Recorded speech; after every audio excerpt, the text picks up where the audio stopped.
السلام عليكم ورحمة الله تعالى وبركاته. مع جديد قناة أبو بهتي للتكييف والتبريد. اليوم سأتكلم لكم على هذا الشيلر. حصل معايا تسريب غاز في هذا الشيلر، فقمت بعملية الترحيم. سأريكم أين تتم عملية الترحيم. الآن عملية الشحن، فكم لاحظ درجة التبريد هي 21، فهو يتوقف تقريبا على 7 درجات كم لاحظ. فبالنسبة لخط السحب أو لو بريشر وهاي بريشر يعني تقريبا 2.5 بار و16 بار بالنسبة للضغط العالي.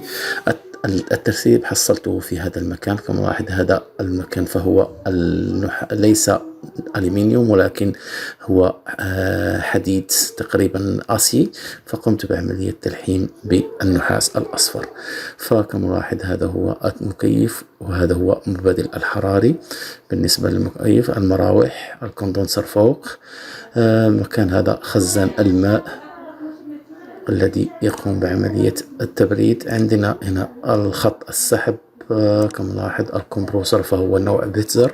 سأتكلم لكم بتفصيل إن شاء الله في فيديوهات أخرى عن هذا النوع من المكيفات والأعطال وكل شيء سأشرحه إن شاء الله بالتفصيل. فأردت أن أبلغكم فقط بهذا المشكل الذي حصل معي. والسلام عليكم ورحمة الله تعالى وبركاته.